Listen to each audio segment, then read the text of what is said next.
지적유희라고 하는 말이 있습니다. 이 지적유희라고 하는 말은 알지 못했던 것을 새롭게 알게 됨으로 그 아는 즐거움, 그 알게 되는 즐거움을 말합니다. 우리가 흔히 자팍다식이라는 말을 쓰잖아요. 모든 그 다양한 부분에 대해서 지금 알고 있는 정보가 많은 그런 자팍다식한 사람을 말하는 것처럼 다방면에 걸쳐서 여러 가지 정보를 알고 있고 또 그 정보를 아는 것이 즐거워하는 것, 이것을 지적유희라고 얘기합니다. 때로는 이런 지적유희가 부정적인 영향으로 자신이 그 지적유희를 느끼면서 아는 것, 이 아는 것을 자랑하는 경우가 있습니다. 그래서 모르는 사람, 그 모르는 사람에 대한 무시로 이어지는 경우도 있습니다. 죄송합니다. 근데 그 자신의 알므로 인하여 모르는 사람들을 무시하고 그 반대로 자신을 높이는 이러한 경향이 바울이 머물렀던 아덴에 잘 나타나는 그런 모습이었습니다. 아덴이라고 하는 곳은 소크라테스, 플라톤, 아리스토텔레스와 같은 고대 유명한 철학자들이 나올 만큼 당대의 지식인들이었습니다. 또 그들은 논리와 토론을 즐겼습니다. 그리고 많은 사람이 지적 유의를 위해 기꺼이 자신의 시간을 쓸 수 있는 그런 곳이었습니다. 무엇인가를 새로 알게 되는 것, 무엇인가를 새로 지혜를 얻는 것에 대해서 내 시간을 쓰는 것이 기꺼이 낭비가 아니라고 그들은 생각했습니다. 그렇기에 지난주에 우리가 살펴본 것 같이 아덴 사람들은 바울의 이야기에 호기심을 가졌고 아레오바고라고 하는 곳에 모여 바울의 이야기를 들었습니다. 여러분, 바울도 이들 못지않은 지식인입니다. 그는 위대한 율법학자인 가말리알에게서 배웠습니다. 그 당시에 이 유대인들에게 가장 최고의 스승이라고 하는 사람에게 바울이 직접 배운 겁니다. 뭐 지금 우리나라 얘기하면 최고의 학력을 가진 그런 사람이겠죠. 더욱이 유대인들의 교육 방식은요, 현대 지금 이 시대에도 유대인들의 교육 방식 그러면 전 세계를 움직이는 교육법이라고 얘기하기도 합니다. 왜 그러냐면 유대인들에게 수많은 노벨상을 받는 사람들이 나왔고 지금도 세계의 월가의 금융권들을 이 유대인들이 많이 차지하고 있기 때문에 그렇습니다. 그렇게 유대인들의 교육법이 세계를 움직이는 교육법이라고 알려질 정도로 그들의 교육 방식과 그들의 지식은 아덴 사람 못지 않았습니다. 그 중에서도 바울은 뛰어난 사람이었습니다. 그러니 바울 역시 아덴 사람들과 이런 지적 논쟁을 하는 것 나쁘지 않았을 겁니다. 바울이 그들과 함께 논쟁하며 그들과 함께 이야기할 때 바울 역시 그것이 어쩌면 즐거운 일이었을지도 모르겠습니다. 하지만 17장 33절에 보면 이렇게 이야기합니다. 이에 바울이 그들 가운데서 떠나매. 바울은 아덴을 떠날 수밖에 없었습니다. 왜 그렇습니까? 바울이 이들에게 말하고자 하는 것은 단순한 지적 유의가 아닙니다. 너희가 새로운 정보를 알고 인하여 그걸로 인하여 너희가 기뻐하고 즐거워하라라고 얘기하는 지적 유의가 아닙니다. 누가 얼마나 많이 아는가, 그런 직접 경쟁도 아닙니다. 바울은 복음을 전하고 있는 겁니다. 그런데 아덴 사람들은 이것을 복음으로 듣지 않았습니다. 심지어 32절에는 죽은 자의 부활을 듣고 어떤 사람은 조롱도 하고라고 말합니다. 그들은 조롱합니다. 어떻게 사람이 다시 살아날 수 있느냐, 어떻게 예수라는 사람이 십자가에 죽고도 다시 살아날 수 있느냐, 이런 것은 지혜가 아니다, 말도 안 되는 얘기다라고 조롱하기도 했습니다. 여러분, 그리스도인은 때때로 자신이 믿는 복음에 대하여 논리적으로 변증해야 할 필요가 있습니다. 논리적으로 이야기해야 할 필요가 있습니다. 그것이 필요한 이유, 우리가 논리적으로 내가 믿는 예수에 대해서 말해야 되는 이유는 예수 그리스도가 누구이고 믿는 것이 왜 좋은지, 믿는 것이 우리에게 왜 유익이 되는지에 대해서 분명히 알려주는 일이기 때문입니다. 그러나 모두가 다 반드시 그런 변증을 할 수 있어야 하는 것은 아닙니다. 어떤 분들은 논리적으로 표현하지 못해도 하나님께서 자신을 사랑하신다는 것을 아는 분들도 계십니다. 하나님이 당신을 사랑하십니까? 네, 사랑하십니다. 어떻게 합니까? 내가 뭐라고 얘기할 수는 없지만, 내가 딱히 어떻게 논리적으로 표현할 수 없지만 하나님이 나를 사랑하시는 것을 내가 압니다. 어떨 땐 나에게 도움이 되시고, 어쩔 땐 내게 위로가 되시고, 어쩔 땐 내게 큰 힘이 되십니다. 이렇게 얘기할 수 있는 분들이 계십니다. 어린아이들도 논리적으로 설명하지 못해도 하나님께서 자기를 사랑한다는 걸 그 어린아이들도 압니다. 그리고 그 어린아이들도 그렇게 하나님을 사랑합니다. 이런 논리적인 변증은 목사들과 교사들, 학자들이 잘해서 쉽게 전달해주면 되는 겁니다. 그래서 설교 시간에 그렇게 복음을 설명하는 것 아니겠습니까? 복음을 논리적으로 잘 아는 것은 믿는 사람에게 큰 유익이 됩니다. 그러나 복음을 논리적으로 잘 안다고 해서 그것이 반드시 믿음으로 연결되는가? 그건 또 다른 이야기입니다. 유명한 학자이고 유명한 신학자이면서도 여전히 하나님을 믿는 믿음은 어린아이보다 못한 분들도 계십니다. 그러니 논리적으로 잘한다는 것과 내가 잘 믿는다는 건 또 다른 이야기예요. 그래서 바울은 고린도전서 2장 5절에 너희 믿음이 사람의 지혜에 있지 아니하고 다만 하나님의 능력에 있게 하려 하였노라라고 말하는 것이죠. 우리의 믿음은 우리가 얼마만큼 아는가, 우리가 얼마만큼 이해했는가, 그거에 있지 않습니다. 그러니 여러분들이 혹 내가 논리적으로 잘 말하지 못한다고 해서, 내가 논리적으로 하나님이 어떤 분인지 잘 표현하지 못한다고 해서 근심하거나 염려하지 마십시오. 그렇다고 여러분들이 하나님을 사랑하지 않는 것 아니고 하나님이 여러분을 사랑하지 않는 것 아닙니다. 바울은 이 사실을 아덴에 있을 때 그 아덴에서 깊게 깨달은 것 같습니다. 그가 아덴에서 논리적으로 복음을 설명했지만, 정말로 논리적으로 잘 설명하고 그들에게 설득하고 끊임없이 논쟁하며 이야기했지만 어떤 이들은 조롱했습니다. 그리고 아덴에서는 소수의 사람만이 복음을 받아들입니다. 아덴에서 교회가 세워졌는지 그 말이 없어요. 그래서 그는 아덴을 떠나 고린도에 이르렀을 때에 그가 형제들아 내가 너희에게 나아가 하나님의 증거를 전할 때에 말과 지혜의 아름다운 것으로 아니하였나니라고 말합니다.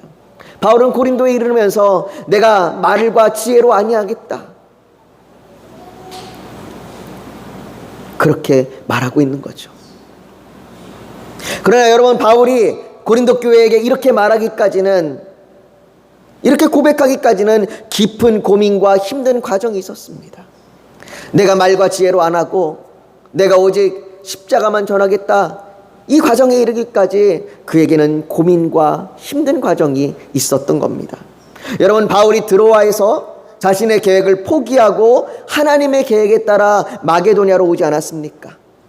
그렇게 하나님의 계획에 순종하며 따랐는데 빌립보에서는 감옥에 갇히고 그 이후에는 계속해서 데살로니가, 베레아, 그리고 다시 아덴에 이르기까지 유대인들의 시기에 도망쳐야 했습니다. 물론 바울은 고난이 장차 올 영광과 비교할 수 없다는 것을 압니다. 그는 여전히 하나님을 신뢰합니다. 여전히 하나님을 믿습니다. 하지만 바울이 그렇다고 해서 아무런 두려움이 없었느냐? 그건 아닙니다. 바울이 아무런 어려움이 없었느냐? 그건 아닙니다. 오늘 본문 1절은 그 후에 바울이 아덴을 떠나 고린도에 이르러라고 말합니다. 바울은 아덴에서 남서쪽으로 약 60km를 내려가 고린도에 도착했습니다. 그러나 바울의 몸과 마음은 이미 너무나 지쳐 있습니다. 바울은 이때 자신의 상태를 고린도전서 2장 3절에 기록하는데요. 우리 같이 한번 읽어볼까요? 같이 읽습니다. 시작. 내가 너희 가운데 거할 때에 약하고 두려워하고 심히 떨었노라. 바울이 고백하는 거예요. 고린도 성도들에게 이야기하는 겁니다. 내가 너희 가운데 있을 때에, 내가 고린도에 이르렀을 때에 내 상태가 어땠느냐? 나는 약했다. 나는 두려워서 심히 떨었다. 바울이 자신이 약하고 두렵다고 말합니다. 여러분, 늘 대단해 보였던 그 바울이 정말로 우리에게는 정말로 바울만 같아라, 바울처럼 신앙생활하면 좋겠다라고 그렇게 여기는 그 대단한 바울도 그는 두려웠습니다. 떨었습니다. 자신이 약하다고 이야기합니다. 여러분, 바울은 각 도시를 지날 때마다 너무나 힘든 시간을 보냈습니다. 복음을 전하고 교회를 세우기까지 심적으로도 어려웠습니다. 바울이 갑자기 떠나야 했던 데살로니가 교회 성도들이 잘 견디고 있는지 아직 알 수도 없기에 기도하면서 고민되고 근심되었습니다. 그들이 잘했을까? 그들이 그 시험과 환난 가운데 잘 견디고 있을까? 아덴에서는 자신의 설교에 대한 무능력을 느꼈을지 모릅니다. 아무리 설교해도 달라지지 않는구나, 아무리 설교해도 변화되지 않는구나, 오히려 조롱하는구나. 더욱이 바울은요, 경제적인 어려움까지도 겪고 있었습니다. 그가 경제적으로 힘들고 어려워서 자신이 생계를 위하여 일을 해야 할 정도로 그는 경제적으로도 어려웠습니다. 그런데 이제 바울이 도착한 고린도는 지금까지 지나온 다른 도시들보다 더 복음을 전하기 어려운 도시입니다.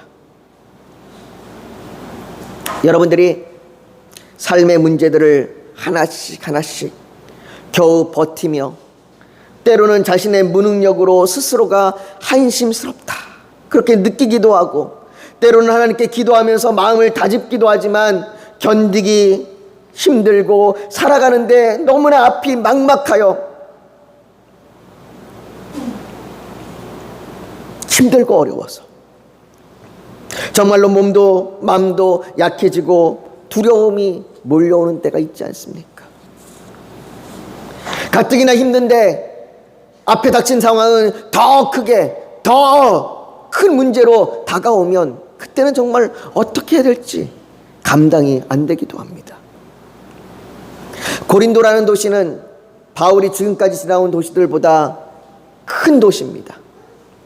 이 도시는 75만 명의 인구가 거주하는 상업도시로 아가야 지역의 수도였습니다. 이 당시에 75만 명이라면 엄청난 숫자입니다. 아덴이라고 하는 도시가 10만 명 정도가 모였던 도시입니다. 그런데 그거에 비하면 무려 7배나 큰 도시인 겁니다. 그런데 그 고린도는 어느 지역보다 세속적이었습니다. 물질과 음란함, 부도덕함이 고린도의 대표적인 모습이라고 여겨질 정도로 그 도시는 타락했습니다. 그 도시의 아폴로 신전과 아르테미 신전에는 무려 1000명의 여인과 남성들이 모여서 성적인 유의를 즐길 정도로 그렇게 타락하였고, 그 도시들은 항구 도시로 많은 물자들이 오고 가며 사람들이 물건을 사고 팔므로 인하여 어떻게 하면 성공을 거둘까, 어떻게 하면 부자가 될까, 오직 그 생각만으로 가득 찬 도시였습니다. 고린도에는 성공을 원하는 사람들로 가득했고 그로 인하여 교만과 무시가 가득했습니다. 향락과 매춘과 도박이 즐비해서 쾌락의 도시라고 불리는 곳에서 지금 바울이 복음을 전해야 하는 겁니다. 마치 미국에 있는 라스베가스처럼 오로지 그렇게 향락과 쾌락만을 위한 도시, 즐거움만을 위한 도시, 그곳에 들어가서 복음을 전해야 되는 거예요. 복음을 어떻게 전해야 할까? 무엇을 말해야 할까? 들어가기 전부터 이미 두려운 겁니다. 떨린 겁니다. 여러분, 우리도 전도하러 나가거나 누군가를 만나서 복음을 전하기 전에 이런 마음이 있잖아요. 어떻게 해야 될까? 두렵고 떨리고, 복음을 전하다가 누군가로부터 조롱의 소리를 듣거나 누군가로부터 물이라도 한 바가지 껴안짐을 받으면 그 다음부터는 복음을 전하러 나가는 것이 두렵고 떨립니다. 바울도 그렇지 않았겠습니까? 여러분, 사람이 약해지고 두려움이 생기면 인생이 막막하고 내 주변에는 아무도 없는 것 같습니다. 갈멜산에서 바알 선지자와 싸워서 이긴 엘리야도 이세벨로부터 도망쳐서 광야로 갔을 때에 하나님 앞에 나만 홀로 남았습니다 라고 얘기하지 않습니까? 우리는 힘들면 나 혼자인 것 같아요. 아무도 없는 것 같아요. 그러나 여러분, 하나님께서는 우리를 홀로 두시지 않습니다. 오늘 본문 2절을 한번 보십시오. 우리 한번 오늘 본문 2절 좀 길지만 같이 한번 읽어보겠습니다. 같이 읽습니다. 시작. 아굴라라 하는 본도에서 난 유대인 한 사람을 만나니 글라우디오가 모든 유대인을 명하여 로마에서 떠나라 한 고로 그가 그 안에 브리스길라와 함께 이달랴로부터 새로 온지라 바울이 그들에게 가매. 바울이 고린도에서 아굴라와 브리스길라라 하는 한 부부를 만납니다. 여러분, 아굴라와 이 브리스길라는 원래 로마에 살고 있었습니다. 원래 로마에 살고 있었는데 황제의 칙령으로 모든 유대인들은 로마에서 떠나라라는 그 칙령으로 인해서 로마에서 쫓겨나서 고린도에 온 겁니다. 왜 고린도에 왔겠습니까? 사업하러 온 거예요. 장사하러 온 겁니다. 그런데 그 사업하러 온 그 일이, 그 장사하러 온 그 일로 바울을 만나게 합니다. 바울이 만났습니다. 3절에 보면 생업이 같음으로 함께 살며 일을 하니 그 생업은 청막을 만드는 것이더라 라고 말합니다. 바울과 브리스길라 아굴라가 생업이 같았습니다. 여러분, 유대교에서는요, 랍비가 또는 서기관들이 누군가를 가르쳤을 때에 그 대가로 사례비를 받지 않았다고 합니다. 그래서 랍비나 서기관들은 누군가를 가르치면서도 따로 생업을 가졌습니다. 바울 역시 자신이 대가를 받음으로 인해서, 교회로부터 뭔가의 대가를 받음으로 인해 그것이 복음을 전하는 일에 해가 될까 염려하여 따로 사례를 받지 않았습니다. 그로 인해 바울은 천막을 만드는, 더 정확하게 번역해서 얘기하면 가죽을 손질하는 생업을 가졌습니다. 그 생업이 아굴라와 브리스길라 부부와 같았습니다. 각각 다른 지역에서 온 바울과 아굴라 부부가 같은 생업으로 연결된 것입니다. 더군다나 이 아굴라 부부 역시 로마에서부터 믿기 시작한 그리스도인입니다. 타지에서 고향 사람만 만나도 반가운데 함께 일하며 함께 믿음의 길을 가는 동역자를 만난 겁니다. 이들의 관계가 얼마나 귀한 관계가 되었는지 바울은 로마서 16장 3절과 4절에서 이들에 대하여 이렇게 이야기합니다. 한번 들어보세요. 너희는 그리스도 예수 안에서 나의 동역자인 브리스가와 아굴라에게 문안하라. 뭐라고 얘기합니까? 나의 동역자라고 얘기합니다. 그들은 내 목숨을 위하여 자기들의 목까지도 내놓았나니 나뿐 아니라 이방인의 모든 교회도 그들에게 감사하느니라. 바울을 위하여 목숨까지 내어줄 수 있는 사람입니다. 이렇게 관계가 친밀해진 겁니다. 서로 믿음의 동역자가 되었고 서로 의지가 되었고 서로 함께합니다. 그러니 바울이 얼마나 큰 힘이 되고 얼마나 큰 위로가 되었겠습니까? 바울이 경제적인 어려움으로 그 시작한 일이 오히려 귀한 동역자를 만나고 또 이 부부가 계속해서 바울과 동행하면서 에베소에 이르기까지 함께 그에게 힘이 되어주고 위로가 되어주는 것입니다. 여러분, 하나님께서는 여러분들의 삶의 터전에도 그 터전에 함께 있는 사람들을 통해서 여러분들을 위로하시고 힘을 주시고 동행하게 하십니다. 저도 예전에 직장에 다닐 때 알게 된 믿음의 동역자와 지금도 가끔씩 만나서 식사도 하고 대화도 하면서 서로에게 위로와 힘이 되곤 합니다.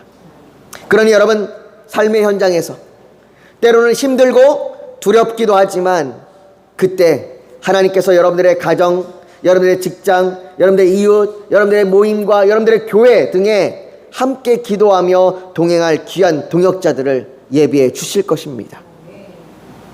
계속해서 본문 5절은 하나님께서 바울에게 또 다른 위로를 주신다고 말합니다. 우리 한번 5절을 같이 한번 읽어보겠습니다. 5절 같이 읽습니다. 시작. 실라와 디모데가 마게도냐로부터 내려오매 바울이 하나님의 말씀에 붙잡혀 유대인들에게 예수는 그리스도라 밝히 증언하니. 실라와 디모데가 바울이 있는 고린도로 왔습니다. 그들은 데살로니가 교회가 믿음으로 잘 견디고 있다는 소식을 바울에게 전해줍니다. 그러므로 바울이 근심했던 것이 덜어집니다. 바울이 그 소식이 얼마나 기뻤는지 데살로니가전서 3장 7절과 8절에는 이러므로 형제들아 우리가 모든 궁핍과 환난 가운데서 너희 믿음으로 말미암아 너희에게 위로를 받았노라. 그러므로 너희가 주 안에서 굳게 선즉 우리가 이제는 살리라라고 말합니다. 여러분, 바울이요 그 마음이 어땠는지 정말로 죽을 것 같았던 그런 마음입니다. 데살로니가에게 정말로 마음의 염려가 가득해서 그 근심으로 죽을 것 같았습니다. 그들이 잘 견디나? 그들이 괜찮을까? 그런데 잘 성장하고 있다는 그 소식을 들으니 얼마나 기쁘고 감사합니까? 바울이 내가 이제는 살겠다, 내가 이제는 살 것 같다 라고 말할 정도로 그렇게 기쁨과 힘이 되고 위로가 되었습니다. 바울이 모든 궁핍과 환난 가운데서 위로를 받았다고 얘기할 정도로 지금 상황은 힘들고 지금 상황은 어렵지만 그러나 내가 위로를 받았다라고 이야기하는 겁니다. 여러분들이 힘들고 어려울 때 때로는 저에게 중보기도 제목을 주십니다.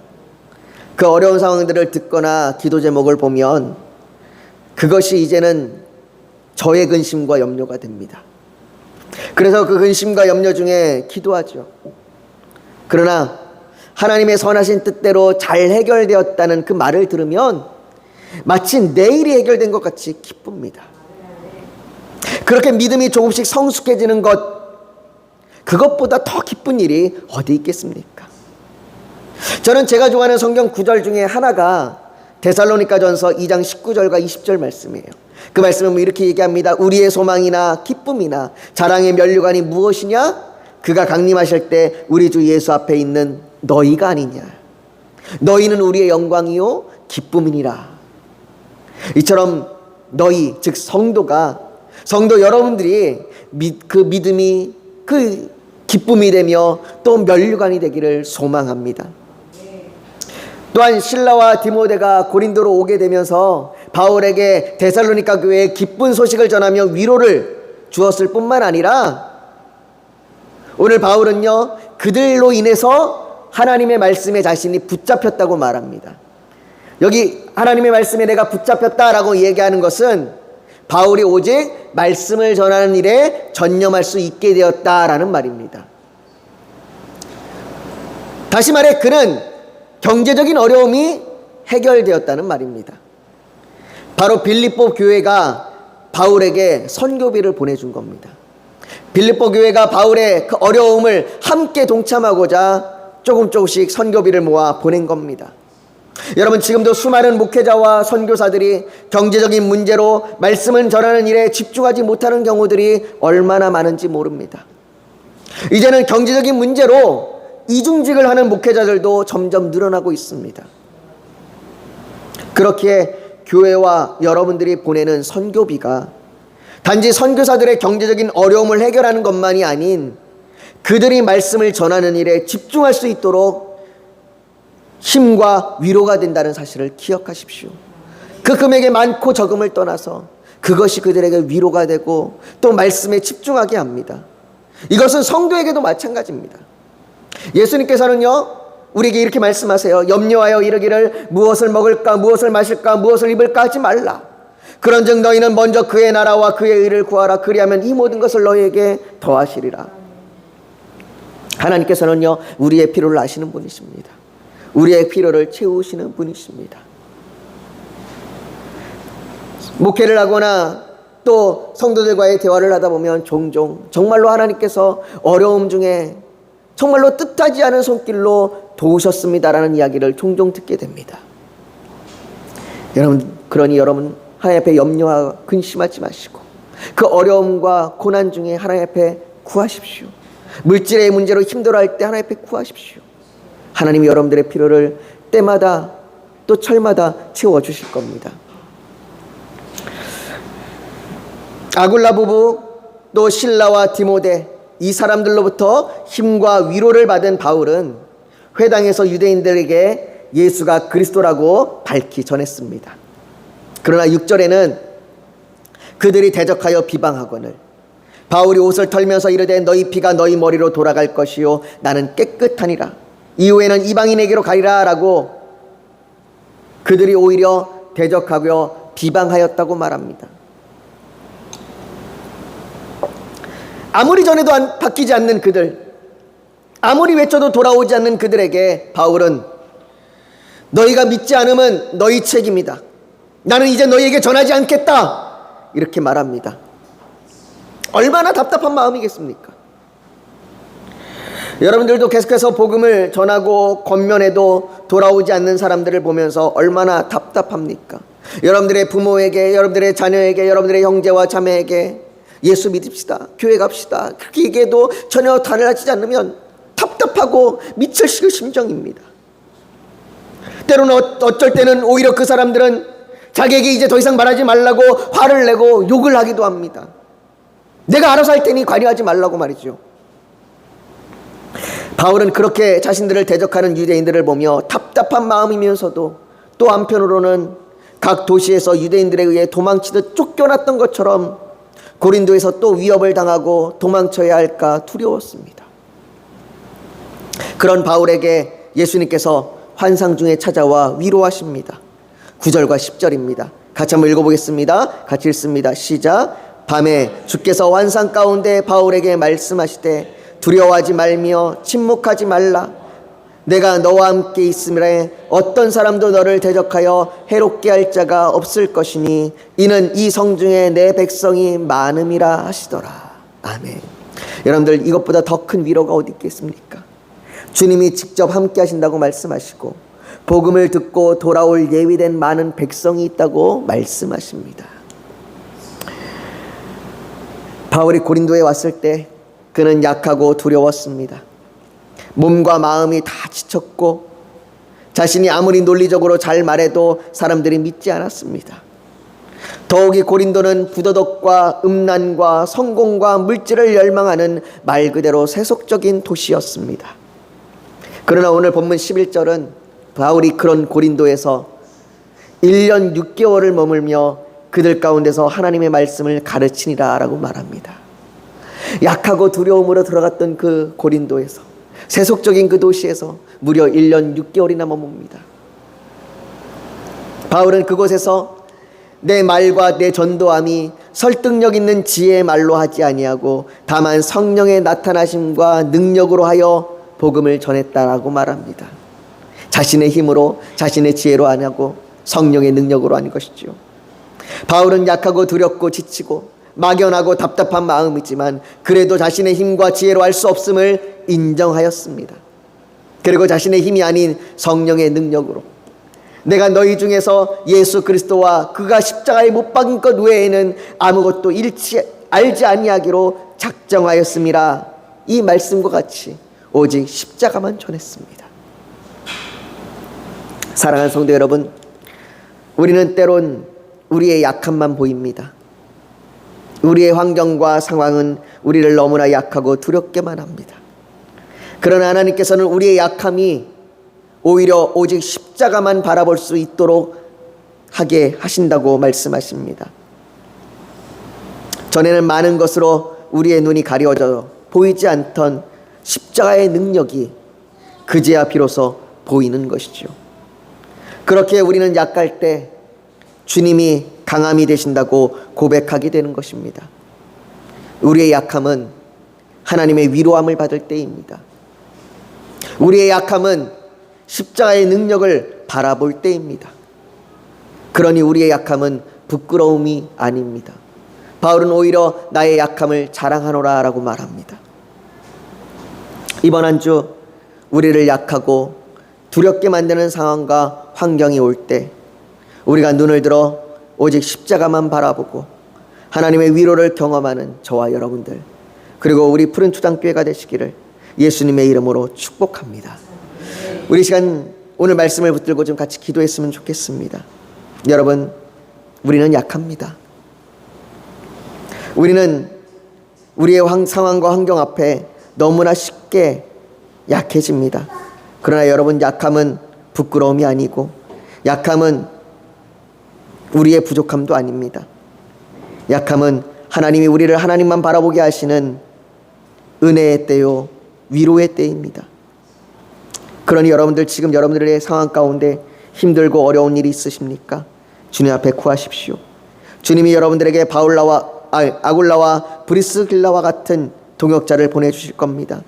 주님이 여러분들에게 실라와 디모데를 통하여 기쁜 소식을 전해줬던 것처럼 기쁜 소식으로 위로해 주실 겁니다. 주님이 여러분들에게 에베소 성도를 통하여 물질을 채워주셨던 것처럼 여러분들의 필요를 채워주실 겁니다. 주님이 여러분들에게 하나님의 말씀으로 소망과 위로를 주실 것입니다. 주님, 그러니 나의 약함 가운데 하나님을 구합니다. 우리가 이 시간 지금 그렇게 기도하며 고백하며 나아가기를 간절히 소망합니다.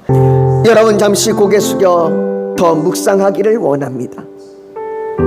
오늘 하나님 앞에, 하나님, 나의 약함 가운데 오직 십자가만 바라보겠습니다. 나의 약함은 하나님의 위로와 하나님의 강함, 하나님의 능력이 나타나는 때입니다. 하나님께서 우리에게 때로는 동역자들을 보내주실 것을 믿습니다. 하나님이 때로는 우리에게 기쁜 소식을 주실 것을 믿습니다. 때로는 하나님이 우리에게 필요를 채워주실 줄 믿습니다. 때로는 하나님께서 우리에게 말씀으로 소망을 주실 줄 믿습니다. 아버지 하나님, 그 하나님의 그 십자가의 은혜와 강함이 우리 가운데 임할 줄 믿고 오늘도 믿음으로 구하며 우리의 약함을 주 앞에 고백하며 나아갑니다. 이렇게 결단하는 그 결단의 고백이 있다면 가슴에 손을 얹어 하나님 앞에 표현하시길 원합니다. 또 오늘 이 시간 여러분들의 간절한 기도의 제목, 소원이 있어서 주님께 맡기기를 원하신다면 손을 포개 얹기를 원합니다. 육신이 연약하면 연약한 곳에 믿음으로 손을 얹기를 원합니다. 그 아픈 곳에 믿음으로 손을 얹기를 원합니다. 오늘 하나님께서 성령으로 우리 사이를 운행하시며 우리를 만지시고 치료하여 주실 줄 믿습니다. 거룩하신 아버지 하나님, 아버지 하나님, 바울이 연약하고 두려워 떨었다고 고백하는 것처럼 우리도 우리의 상황이 막막하고 근심과 염려가 되고 그래서 약하고 두렵고 망설여지고 떨립니다. 그러나 아버지 하나님, 우리의 약함이 오히려 우리가 하나님의 십자가를 바라보며 하나님의 위로와 능력을 소망하며 나아가는 때인 줄 믿습니다. 아버지, 우리가 그렇게 나아갈 때 하나님께서 우리에게 동역자를 허락해 주실 것이고 우리에게 기쁜 소식을 주실 것이고 우리의 필요를 채워주실 것이고 말씀으로 소망을 주실 것입니다. 그렇게 우리에게 위로와 힘을 주시고 오직 십자가만 바라보며 나아갈 수 있도록 우리를 인도해 주실 것입니다. 아버지 하나님, 우리가 그 믿음을 구하며 나아가고 우리가 그렇게 나아가기를 결단하며 구하며 기도하오니 아버지 하나님, 오늘 우리의 그 결단 가운데 함께하여 주시옵소서. 아버지 하나님, 또한 우리의 기도 제목 소원을 주께 올려드립니다. 주여 아버지, 우리의 기도 제목을 들어주시옵소서. 아버지, 주께서 아버지 하나님의 선한 뜻을 우리에게 나타내 보여주셔서 우리의 기도가 하나님의 선한 뜻을 구하며 나아가는 기도로 우리의 심령과 우리의 마음과 우리의 뜻이 변화되고 우리가 그것을 소망하며 나아갈 수 있도록 인도해 주시옵소서. 또한 아버지, 우리 연약한 곳이 있습니다. 아픈 곳이 있습니다. 그곳에 손을 얹었습니다. 치료하여 주시옵소서. 우리의 머리부터 발끝까지 우리의 오장육부가 아버지 하나님 주의 능력의 손길로 치료될 줄 믿습니다.